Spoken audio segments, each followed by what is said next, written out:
জাহাজ, আর সেই জাহাজে একসঙ্গে 10,800 গাড়ি। শুনতে অবিশ্বাস্য লাগলেও এটি এখন বাস্তব। সমুদ্রের বুকে ভাসছে এমন এক দানব যা পুরো বিশ্বের গাড়ি পরিবহন ব্যবস্থাকে বদলে দিতে পারে। প্রযুক্তির শক্তিতে আবারও বিশ্বকে চমকে দিল চীন। কিন্তু কতটা বিশাল এই জাহাজ? এই জাহাজটির নাম গ্লোভিস লিডার। বিশাল এই জাহাজ শুধু আকারের দিক থেকেই নয়, প্রযুক্তি, পরিবেশ বান্ধব নকশা এবং বহন ক্ষমতার দিক থেকেও নতুন রেকর্ড গড়েছে। চীনের রাষ্ট্রীয় জাহাজ নির্মাণ প্রতিষ্ঠান চায়না স্টেট শিপ বিল্ডিং কর্পোরেশনের অধীনস্থ গুয়ানজু শিপইয়ার্ড ইন্টারন্যাশনাল এই জাহাজটি তৈরি করেছে। দক্ষিণ কোরিয়ার শিপিং কোম্পানি HMM এর জন্য নির্মিত হলেও এটি পরিচালনা করবে হুন্দাই গ্লোভিস। ভাবুন তো, প্রায় 16 তলা ভবনের সমান উচ্চতা, ফুটবল মাঠের পর ফুটবল মাঠ জুড়ে বিশাল এক ভাসমান কাঠামো। গ্লোভিস লিডারের দৈর্ঘ্য 230 মিটার এবং প্রস্থ 40 মিটার। এর মোট 14টি ডেক রয়েছে, যেখানে একসঙ্গে 10,800টি গাড়ি পরিবহন করা সম্ভব। শুধু সাধারণ গাড়ি নয়, electric vehicle, hydrogen fuel cell car, এমনকি ভারী ট্রাকও বহন করতে পারবে এই জাহাজ। অর্থাৎ ভবিষ্যতের পরিবহন চাহিদা মাথায় রেখে এর ডিজাইন করা হয়েছে। এর আগে বিশ্বের সবচেয়ে বড় গাড়িবাহী জাহাজগুলোর ধারণ ক্ষমতা ছিল প্রায় 9,000 থেকে 9,500 গাড়ি পর্যন্ত। কিন্তু গ্লোভিস লিডার সেই সীমা ভেঙে দিয়েছে। এখন হয়তো ভাবছেন, এত বিশাল জাহাজ চালাতে কত জ্বালানি লাগে, আর পরিবেশের কি হবে? এই জাহাজে ব্যবহার করা হয়েছে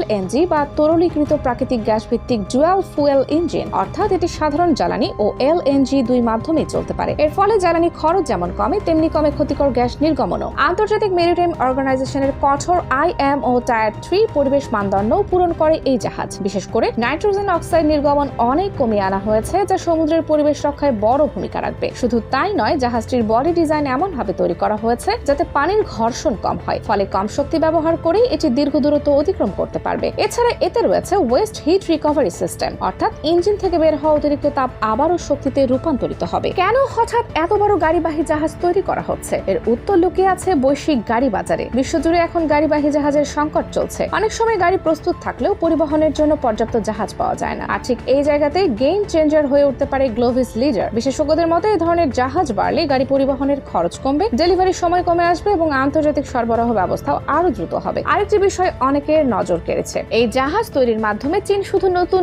রেকর্ডই করেনি, বরং বিশ্বকে বুঝিয়ে দিয়েছে যে তারা এখন হাই অ্যান্ড শিপ বিল্ডিং প্রযুক্তিতেও নেতৃত্ব দিতে প্রস্তুত। আগে যেখানে LNG ক্যারিয়ার বা বড় কন্টেইনার জাহাজ নির্মাণে ইউরোপ, জাপান ও দক্ষিণ কোরিয়ার নাম শোনা যেত, এখন সেই তালিকায় দ্রুত উঠে আসছে চীনের নাম। বিশ্লেষকরা বলছেন, আগামী কয়েক বছরে আরো বড় ও আরো স্মার্ট জাহাজ তৈরি হতে পারে, কারণ বৈশ্বিক বাণিজ্য এখন দ্রুত বদলে যাচ্ছে। বিশেষ করে ইলেকট্রিক গাড়ির বাজার যত বাড়বে, ততই বাড়বে এই ধরনের বিশাল পরিবহন ব্যবস্থার। গ্লোভিস লিডার তাই শুধু একটি জাহাজ নয়, এটি ভবিষ্যতের বাণিজ্য ব্যবস্থার প্রতীক।